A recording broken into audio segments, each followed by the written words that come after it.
Carlton King, the former Scotland Yard Special Branch and MI6 officer and the author of Black Ops.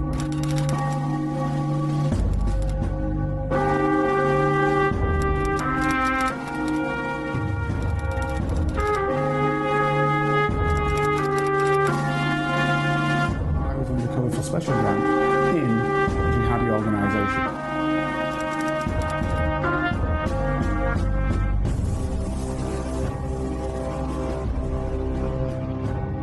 If you'd like to help Carlton keep producing the Black Spy podcast and receive episodes and information that's only available to Carlton's special Patreon agents, then you can donate as little as £3, €4 or $5 a month by signing up with Patreon.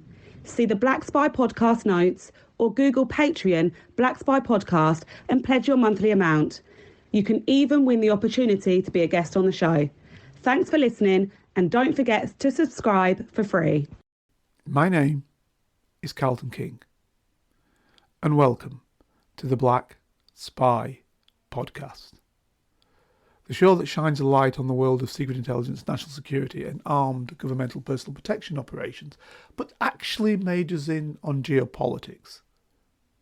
This week, we're looking at part 2 of the programme I started last week, obviously, with Dr. Rachel Taylor.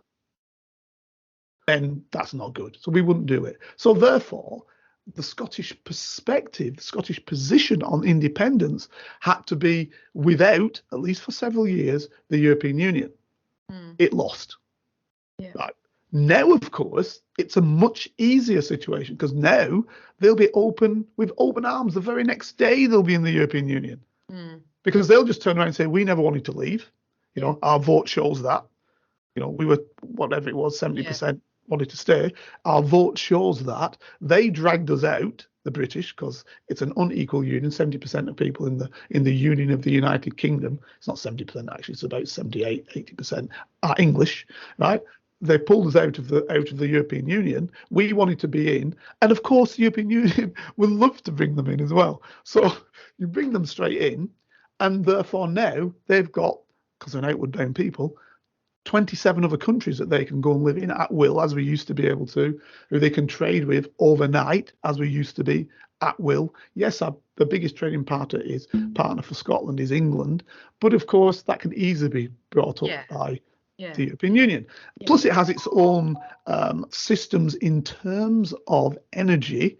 You know, yes, even if the oil is running out, right, they have got wind, they've got solar, etc., etc., etc. So, actually, as a country to start off with, it functions very, very well, and it's the same size as most, if not many, of the countries within the European Union.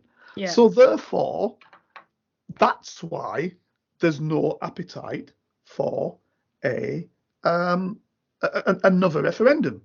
But you can't sell it that way. So how you sell it to the British people is, oh, well, they've already had one. Why do they need another? The first minister is this, that, and the other, blah, blah, blah, blah, blah. And because most people are not engaged, most people pick up on that and say yes. So the reason why I give you that example is exactly the same with the how government sees the vaccine. If we tell people it doesn't do this, it doesn't do that, it doesn't do the other, many people may turn and say, well, why would I have it? If we don't have it en masse, though, then it leaves pockets which can infect the people we didn't want infected. So let's work it with the media, because the media basically print what government tells them to print 9 times out of 10. Let's work it with the media so that's the way it functions. Now, don't get me wrong, I can see a reason why you would have it. Number one, if you're going to say you can't travel without it, that's a big, big, big, big carrot, isn't it? It's a huge carrot, but call me what it is. That's coercion, and I don't know how they could use that. I don't know how they could use the argument that they needed to get the whole of the population done, because it would leave pockets of population who would get it. Because if you were high risk and if you were in danger of being hospitalized with it, so obviously we knew that the average age of people dying of COVID was 80.9 years old. So it was actually older than the average age of longevity anyway for the UK. You know, the fact is that that's what it did. It stopped hospitalization for the more serious cases. It didn't stop people catching it. It didn't stop transmission. So I don't know. That's using that argument that they needed to get all of the population done to stop pockets of infection doesn't match up with the data. And you know, the Pfizer executive herself said that they never claimed to governments that it could stop transmission. And basically, you know, in a now infamous video filmed in the EU Parliament, you know, she said that the science responded to the market, not but you market see, responding to the science. This is interesting. Brilliant. Well done. This is interesting because, of course, who saw that? What you call an infamous? Who saw that? Where was that projected? Yeah. What press picked that up and said, let's put that? And this is exactly it, Carlton. It didn't get picked up by the mainstream media. When I could publish a book with all the emails, the complaints I made to my MP at the time, to Cabinet Office, to the Department of Health, about the damage they were doing to the UK population, to the misinformation, to there being, you know, such a bias. You know, I could publish a book with it. And when you get like little nuggets of gold, where actually the truth is there, and it's in a respected arena. It's not in, you know, some sort of right-wing podcast conspiracy theorist, you know, nest of vipers. This is in the EU Parliament, where, you know, an executive from the manufacturers of the vaccine is answering questions from elected members. You know, and if you are a respecter of democracy, you know, and I very much question democracy within the Western world, you know, democracy, power to the people. I feel very disempowered as a person. You know, I feel like I'm not listened to by our elected members. So Absolutely. I don't feel like, you know, democracy is a misnomer in my book, really, but not many people understand what democracy actually is. You know, when you see there's this kind of thing out, but it's not in the public domain because no one mainstream is showing it. Then it's almost like the truth is out there, but unless you're going looking for it, you're not going to accept it. So it's like the our elected members, the people who make decisions on our behalf, have this get out clause, because at any one moment they can say, well, you know, we didn't lie about it. The truth is out there. It's not my fault if the BBC didn't show it. It's not my fault that the Guardian didn't run this story. You know, it's sort of the main outlets, or the Daily Mail didn't have this on the front page. You know, and this is, you know, when we're, you know, talking about critical thinking, it's just to have this one little nagging thought that you have in your mind, like you might not get all the truth from people who you have traditionally been influenced to trust. And that's not a conspiracy theory, that's just fact. Of course, because what you don't want as a politician is you don't want too many voices that are not basically mouthpiecing your perspective. Yeah. Now, if you have a compliant press, which we do have in the United Kingdom, a sensationalist one, you know that, okay, they'll go on certain angles, which they go on, which are sensationalized and sell papers. But when it becomes depth, it's not something that they'll look at. So you know then that when you want to retain power, you can say to your people, the whips can say to their people, listen, don't do anything, I don't know, sexual, or don't do anything that says, you know, that's something that the press will jump on. But if you steal as much as you want, or you lie every day, or you whatever, that's not a problem. We can fix that. We can solve that. So the European Union is an important one, because, of course, that was in the European Union Parliament. Well, nobody's showing that, because we're finished with that. Brexit's done. That's the see. So people who do that and look at that, they are Remainers, Remoaners, whatever else they put forward, yeah. And so they knew that would not be covered. Why would that be covered? Why are you going to cover that? Well, it should be covered because. But it won't be because it's in some parliament that you're not interested in. I know, but we're still, they're still buying the same vaccine from Pfizer that they are doing in the EU. Absolutely, but that's not the way. But that's not the way it's played. You see, this is a different. You see, this is how people don't understand. It's quite interesting just to put it into the sphere that people do look at the news media and the information from, let's say in Facebook, Meta now, right? It was quite interesting that when Zuckerberg was called to account for what Facebook was doing in terms of data. Okay, now that's another area where one can argue we do not give consent, but consent is taken. Okay, because I don't know if you know how it works. They basically have a computer that has your name on it if you have Facebook, and it sits in 3 or 4 places around the world, and they're building more. And they're literally massive. They're as big as some towns, and it's full with singular computers. And each of those computers has an individual on it. And everything that individual writes, does, says, likes, etc., is all collated in that. Yeah. Right? So that when it's required, they can send you news as you perceive it. So if you're biased, which is what you were talking about before. Exactly. And that's why I call them the agents of darkness. Correct. So they send it with your bias in it. So that's all you get, your bias, as it comes through. Now, political parties have caught on to this. They used it in the Brexit vote. They used it in the United States vote. And basically, Cambridge Analytica, etc., explains this process. Basically, what they did is they say, OK, we'll hire Facebook. And then Facebook said, these are the people who are either not Remainers and not Leavers. They are people just in the middle. Yeah. And Cummins, give him his due, his strength was that he knew exactly what he wanted to hit at, which was these people. You're not going to change somebody like me who's totally Remained, who understands the system. You're not going to change it, who sees the advantage. You're probably not going to change somebody who, actually for him, he didn't want to change him, but for him, who is a Leaver. You don't need to reinforce that. You need to work at the people who are undecided or even don't care, which is 9 times out of 10, right? Don't care, right? So you work them, and they gave to Facebook the task of working those people by showing them what they wanted to see. So 9 times out of 10, it was immigration. So let's show them that, X millions of Turks are going to. What does it say? They used the poor Turkish people as the body, didn't they? Yeah. Now, I will tell you, I went several occasions with the British minister to Turkey in the European Union. European minister is what his title was. And we were in there, and basically we were trying to bring the Turks in. The British now. Yeah. The resistance was from the Germans, the French, the Dutch, the Belgians. They were resisting Turkey coming in. We were really the only primary power trying to bring Turkey in. So when we leave, or if we stayed, it would only have been Britain still trying to bring Turks in, nobody else. So why are you trying to say that the European Union's trying to bring Turks in? Because they didn't want them. And still don't. Right?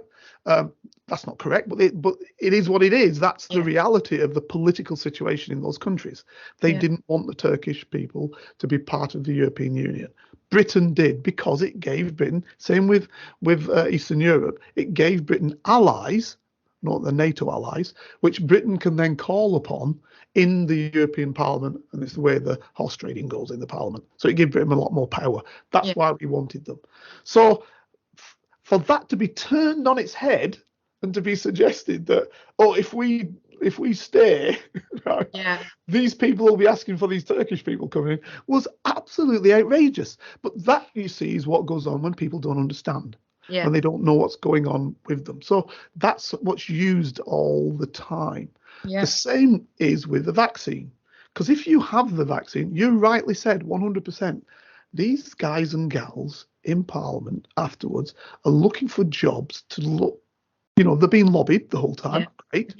Then they're looking for jobs to sustain them subsequently. These massive pharmaceutical companies know that. Right? They know it. And the business, it's quite interesting because you said about the West actually being, and at the time I was going to say something, but your flow was so great that I let you go. But no, what it was this. In 1971, look it up, there was something like 4 drugs to deal with some type of psychosis or mental health problem. There was a meeting of the American Psychological Society for that pharmaceutical society, and they said, we need to do more on this. We need to give them more.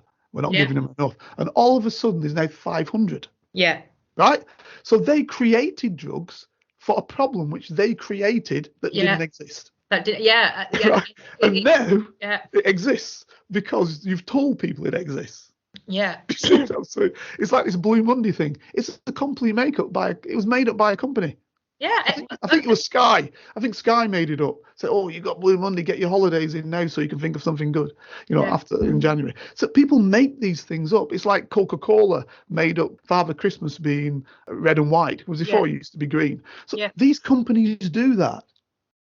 And so it's all about the money. Yeah, it's all about the money. And this is something that, really gets me passionate, because the well-being of a population should not be about somebody making billions off it.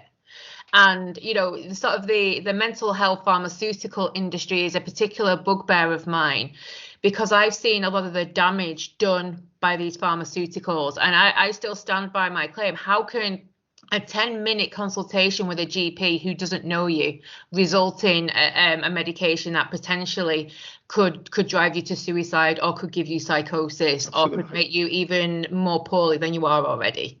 And I stand by that. I know some people don't agree with that stance, and sometimes GPs will just prescribe a placebo sort of amount of medication just so that somebody feels like they have been listened to. Rachel, how often is that done? How often is the placebo bit done? That's an interesting bit for me. Well, the sort of there's lots of scientific papers out, particularly for mental health drugs, that different SSRIs have a placebo amount, and generally GPs will start off on the placebo amount before they raise it any higher to see if that. Sometimes it's like 10 milligrams, 30 milligrams, that kind of thing. Yeah. So they're actually giving you the drug, but they're giving you it in such a low dose that it wouldn't make any effect. Yes, so it's it wouldn't, actually basically a placebo. Yes. Oh, right. That's interesting. Yeah. That's something new for you viewers, listeners, to understand that. I am for when people, feel in mental distress, a lot of the times, I say often it's the environment. We live in such a toxic environment, and we're expecting people to live in a very unnatural way. And, I've just finished Prince Harry's book, which I didn't want to read, but somebody sent me a link for it. So I read it, and the distress that is within that, and he's being ripped to pieces, and that's, he's a famous person who is bearing his soul, and he's being ripped to pieces.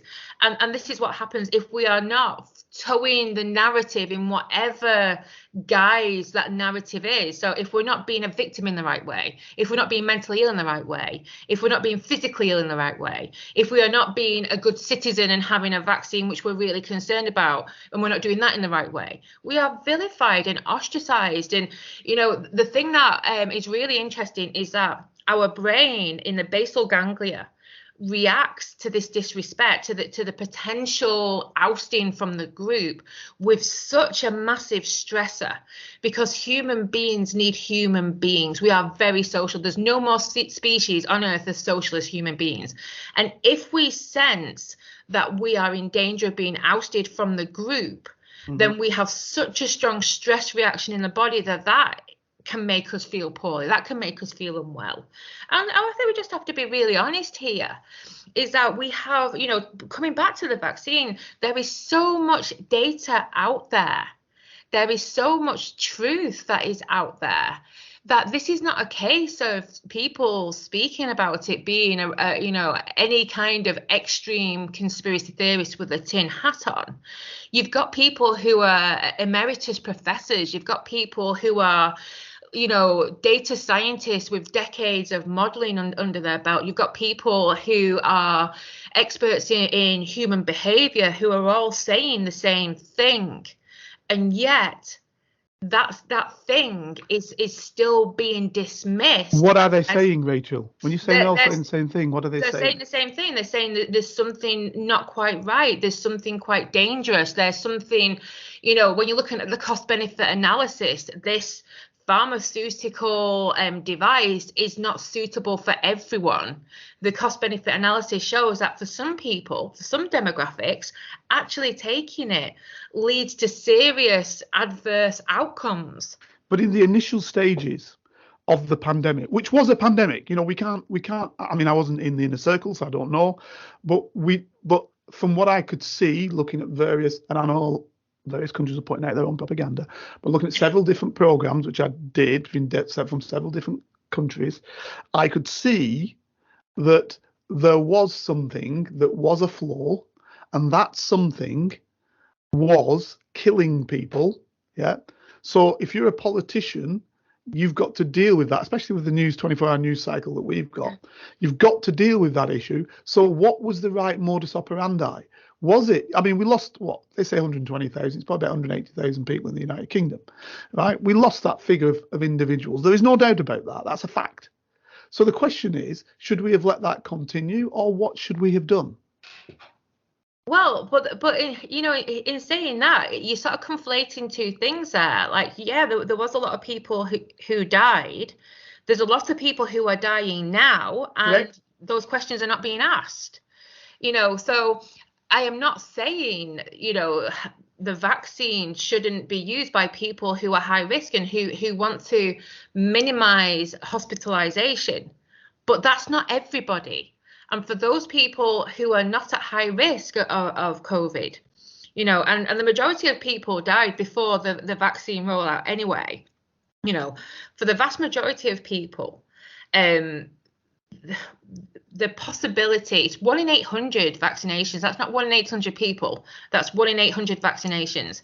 There are serious adverse effects. And this is not pie in the sky data. This is solid data from health departments, across numerous EU states, across numerous countries. We know in our country that excess deaths are running at, over 1,000 every week. And we know that the age groups, the demographics are younger than we would be expecting. But my question is, at the time, what could have been done, or what would you have done to try and mitigate the losses? That's the question. Protect the vulnerable, which we didn't.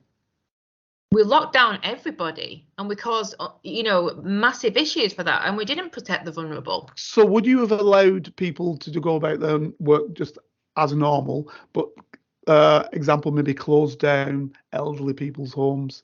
What would you have actually physically have done? Because that's going to be the question. I'm asking the question that people are going to ask. They're going to say, well, yeah, if you're going to do that, what would you do? Would it be herd immunity and let the people die? Would it be lock down the vulnerable? And if you've got a certificate that says you're vulnerable, then you can't go out. What would you have done? Well, for the first sort of pointing out is that, you said yourself, they released old people back into old people's homes. Correct. And then didn't allow them any kind of comfort. Literally, those places were like prisons, Correct. And social isolation is as damaging to the human condition, if not more so than any virus. And there are, ways of mitigating risk. COVID was not the first virus that is transmitted through the air.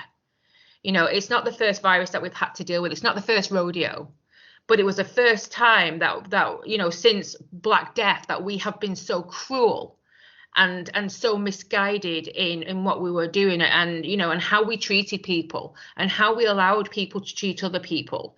So we can say, well, we don't know what would have happened. Well, yeah, we could look at countries like Sweden, look at the outcomes from there.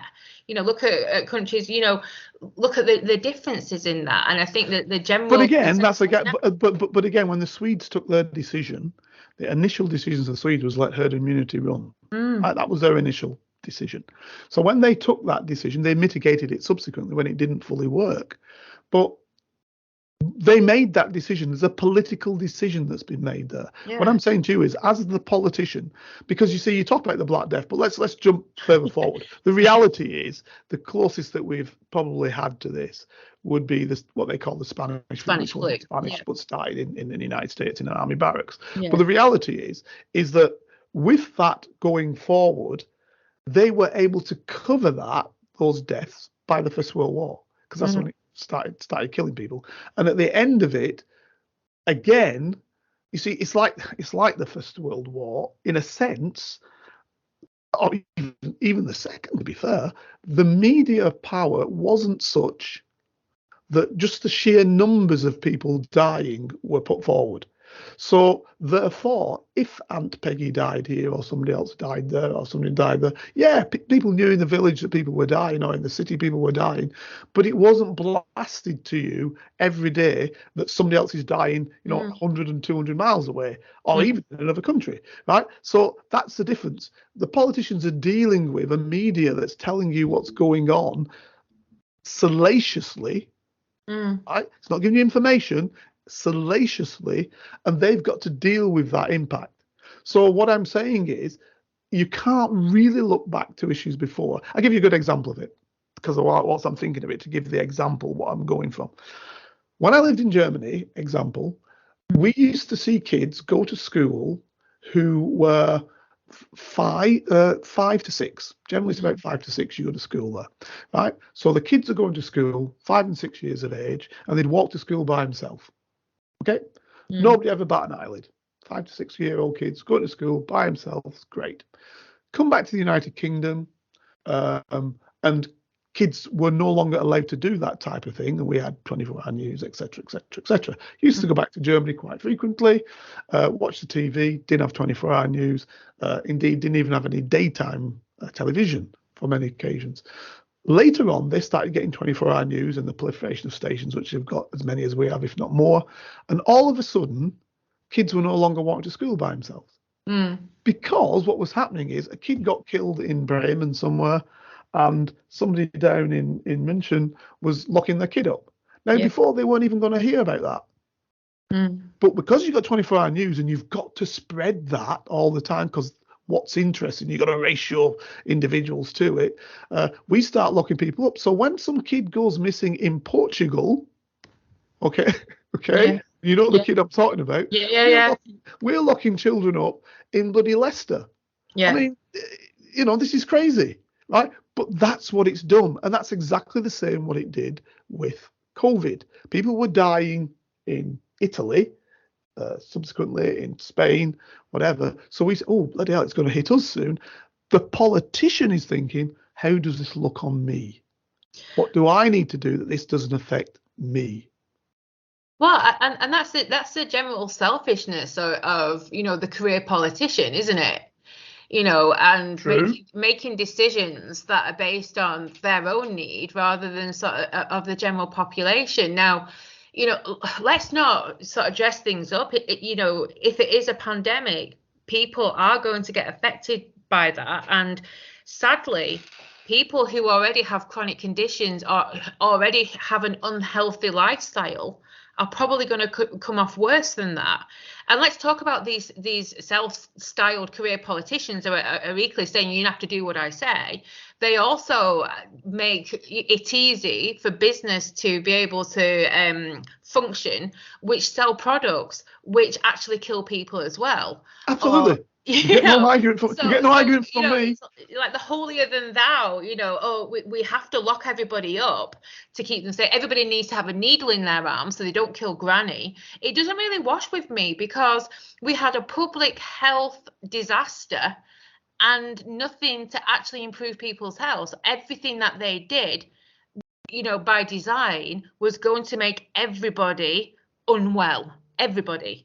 Not just, so it's like, put that in the model, put that right. in, how's that going to affect people? So you won't know this, but we've been running 101 hour 12. So we're going to have to cut it through. So what I'll say to you is what do you now fear? Do you fear that the vaccine that they put in all of our arms, including mine, right? Do you fear, and I don't know if it's they put in yours, I don't know. Do you fear that 1, 10, 15 years down the line, that will be problematic? No, what I fear the most is that people are going to turn on each other and we're going to have the in-group, out-group. and that we're not going to be able to come together as a population and actually deal with some of the political outrages that are to come. I think that for the people who have had the vaccine, and I'm not one of them, I will, full disclaimer, I've not had the vaccine. I just intend that the ones who have made that decision, that that it was a cost benefit analysis and it was the best thing for you and you made an informed decision. For those of you who didn't, I hope it might be a prompt that in future you will do a little bit more research and see if it really is a good intervention for you. I think if nothing else, this whole debacle should actually be a prompt for people to take ownership and have autonomy over their bodies, and not just think, which a lot of people do when I've spoken to people about this, think, well, I was scared I couldn't go on my holiday. And I was like, really? Well, that's a decision too, though, isn't it? That in itself is also a decision. It is, and it's just like, yeah, but you do realise that enough people said we don't think this is good for us. Then they really, for the sake of the economies of these other countries, wouldn't banish tourism.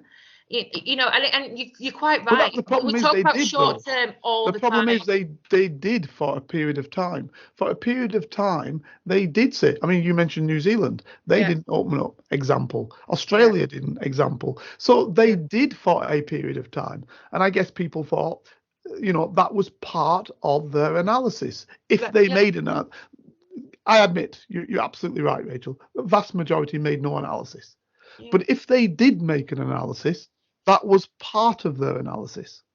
So you see, this is the thing. Sometimes I am with you. I think that many countries will rip themselves apart, not necessarily to do with this particular vaccine. I'm asking you in the future, and I'd love to have you back on when you have more information about the vaccine, so we can go deeper into the vaccine, the information that you've got that says it is damaging individuals right now. Yeah. It would be interesting to hear that. But I'll expand this out to a much greater level, and I will say that I believe that states will rip themselves apart. Politicians have opened up a Pandora's box of gender, race, sexual orientation and sexual proclivities, wealth.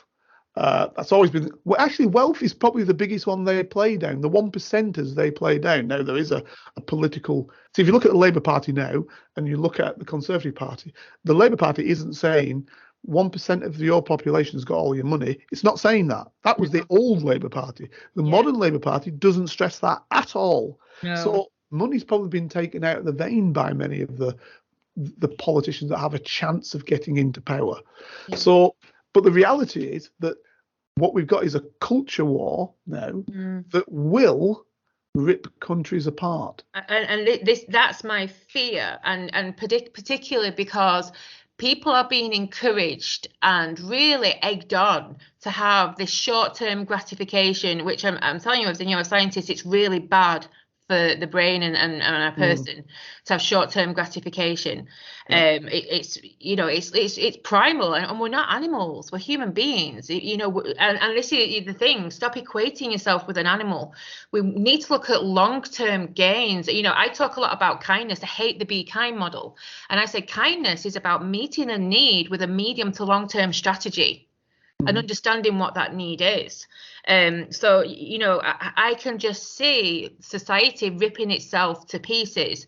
And my greatest fear personally is that I have two younger children. I've got an older daughter. She's 23. She's just finishing university. But I've got two younger children who are 9 and 10.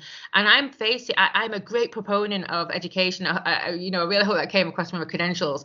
I study my way through all the ills in life, and I'm now at a point where I no longer trust the educators with my children. And this so you're self-educating, are you? So, that's going to be a possibility, a real possibility. My little boy is 10, and obviously he's in year 6. He's at a teeny tiny village school, which I just about have a handle on. There's 90 children there.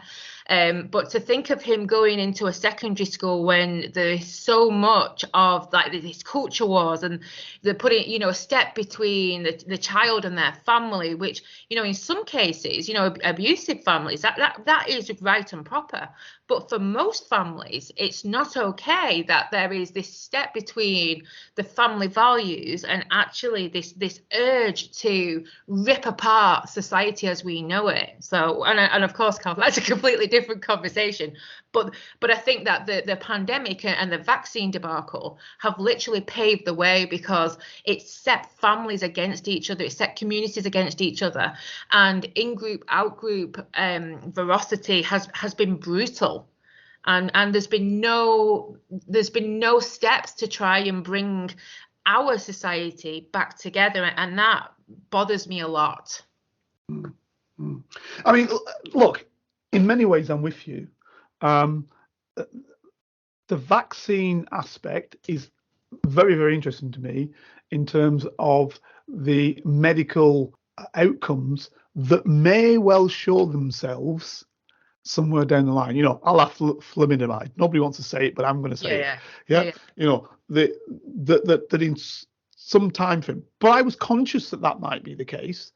I was conscious, and the reason why I agreed to take those vaccines was because it was worldwide, because I knew scientists worldwide were working on it, because I knew enemies, I mean sworn enemies, were all dealing with the same issue. So I knew it wasn't a made up thing. Look, Cummins is a bright fella. He will utilize it to his advantage the best he could, because Cummins was after basically running the government, which he was doing. So I could see how that was advantageous to him in that way. But you have to take it outside the United Kingdom, and you have to look into other states. And then when you look into other states and listen to what the other states are saying, then you could get a better feel for that as well, because you weren't just orientated to one land. However, it was a gamble. In the end, it was and still is a gamble. As you say, the level that they are playing around, the molecular level that they're playing around with, what's the word I'm going to use? It's because it's not just vaccines now, is it? It's everything. So well, I think this is going gene much therapy. further. This is gene therapy. It's not a vaccine. It's gene therapy. Absolutely, but they're doing that in everything, aren't they?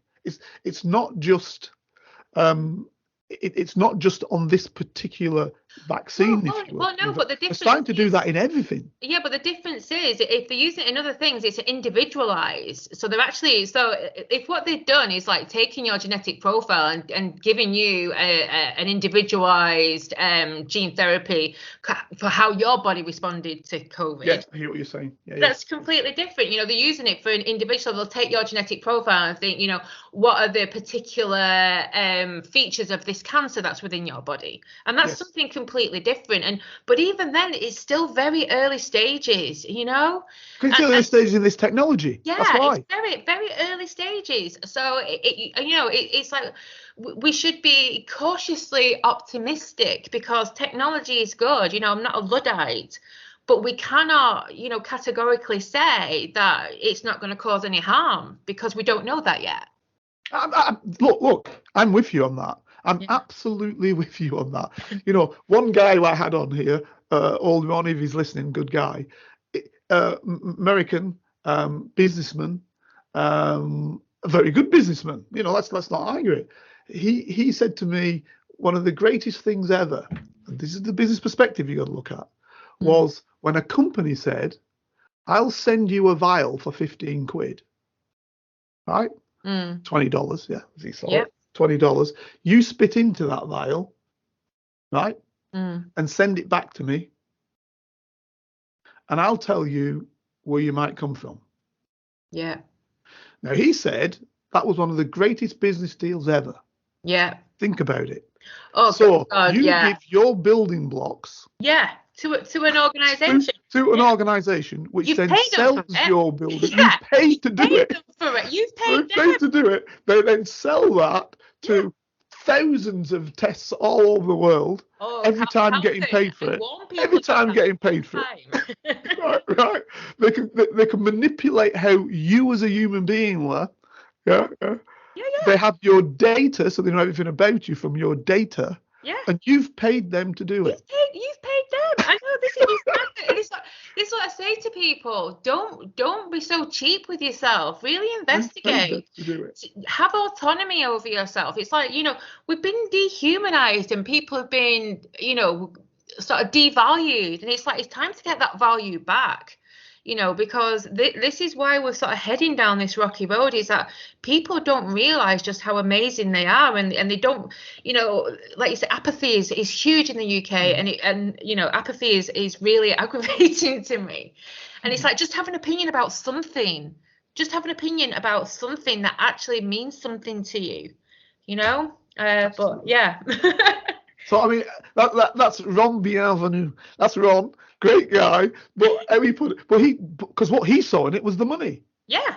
This is a company that moved from $600,000 to $1.5 billion. That he saw the money straight away, because of course it's just sending off your stuff, and you're paying for it. Yeah. That's the beauty of it. You're paying for the privilege. You're paying somebody to give them your crown jewels, to give them everything about you. Yeah. Exactly. Oh, incredible. But this is how, and the reason why I bring that up is that's how different people think. Yeah. Right? Yeah. So you get the masses who don't think maybe. Yeah. But other people see the opportunities and see it and then think, that's where we can go with that. Yeah. Well, listen, Rachel, I'm going to have to stop you because otherwise I'm going to keep talking. We're now doing an hour and a half here. So listen, we're going to have you back on because you were fantastic. I'd love to delve more into the potential side effects as you might see them, if there are any. Yeah. So if you did some research on that at any stage, give me a shout, tell me. So I'd be very, very interested. Listeners, listen, if you've got any questions for Rachel for a subsequent program, please send in, tell me, and I'll get them through to Rachel. If you think she's wrong, because we always like the negative. If she's wrong, then let me know. Let her know. If you think she's right, great. Let me know, and I'll let her know. So it'd just be interesting to get the feel as to where you sit as a listener on that. And Rachel, Dr. Rachel, let's give you your credentials. Let's not, I work bloody hard for that. Exactly. So Dr. Rachel Taylor, thank you very much. And ladies and gentlemen, we'll see you again next week. If you'd like to help Carlton keep producing the Black Spy podcast and receive episodes and information that's only available to Carlton's special Patreon agents, then you can donate as little as £3, €4 or $5 a month by signing up with Patreon. See the Black Spy podcast notes or Google Patreon Black Spy podcast and pledge your monthly amount. You can even win the opportunity to be a guest on the show. Thanks for listening, and don't forget to subscribe for free. Here is a working class spy telling his stories, the secrets, the lives of spies. Feel free to message Carlton King on all socials and give this show 5 stars on Apple iTunes and subscribe so you never miss a single episode. For your ears only. I was a member of Her Majesty's Secret Intelligence Service.